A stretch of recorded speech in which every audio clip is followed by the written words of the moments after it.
A historic move by The Atlantic magazine, making only its third endorsement in a presidential election this time around, the first in more than half a century. They're coming out against Donald Trump and in support of Hillary Clinton. Its editors write, quote, "We are impressed by many of the qualities of the Democratic Party's nominee for president, even as we are exasperated by others.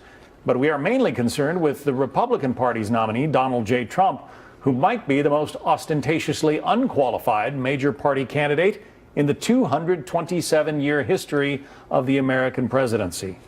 Joining us now to talk about the impact of all this, Leslie Marshall, syndicated radio host and Fox News contributor.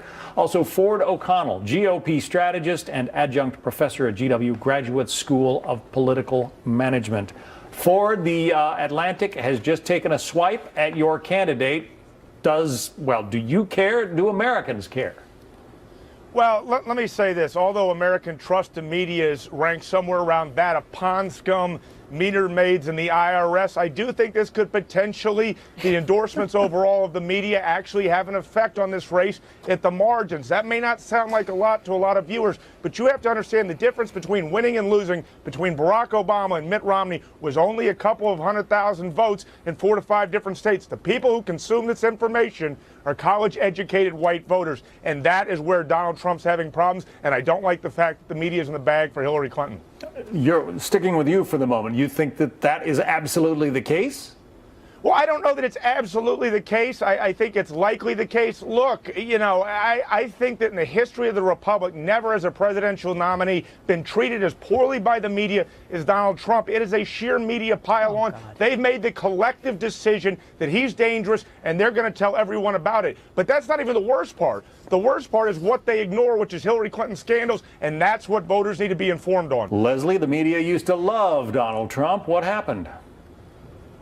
I think the media still does. Speaking as one of the pond scum for it, the media still does. I mean, every time he opens his mouth, there's a microphone there helping him along. Up until recently, he didn't spend any money on advertising, and he didn't need to. He had free advertising from the media across the board.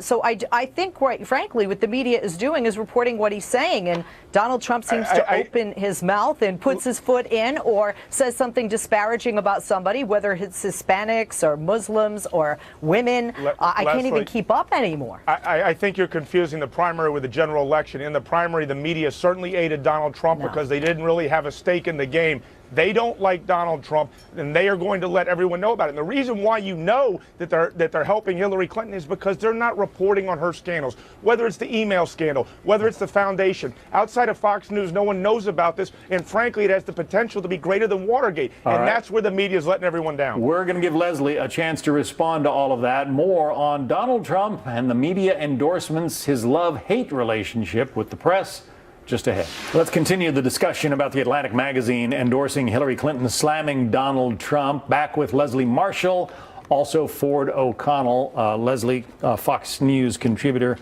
Ford, an adjunct professor and GOP strategist.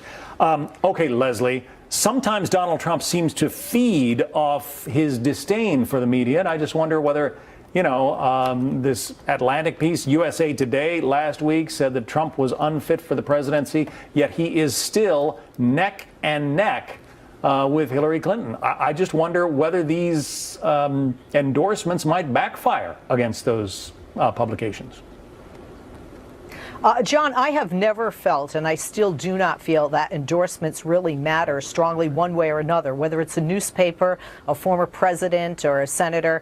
And I think we're seeing that. Historically, in the past few election cycles, our country has been divided. We're looking at very tight races, and I think we will for a few election cycles going forward into the future. But I don't think that, and I agree with Ford on this, I mean, the people that read The Atlantic, I think, are more of the educated white segment of the population, and I think many of them are more liberal, so I think those people pretty much are probably already voting for Hillary, so this endorsement is not going to sway an undecided voter. But it's not just editorial boards. I have been both a reporter and a presidential campaign operative, and off the record, I have had reporters straight up tell me that they are slanting stories against Donald Trump, and that they will go back to actually reporting once Hillary Clinton's the president. They would rather forsake a Pulitzer, whether editorial or reporting, for the sake of making sure that Donald Trump doesn't get there, because because they are the gatekeepers of modern American morality. What is wrong with this picture, folks? A lot. We have to leave it there, unfortunately. Ford O'Connell, Leslie Marshall, thank you both.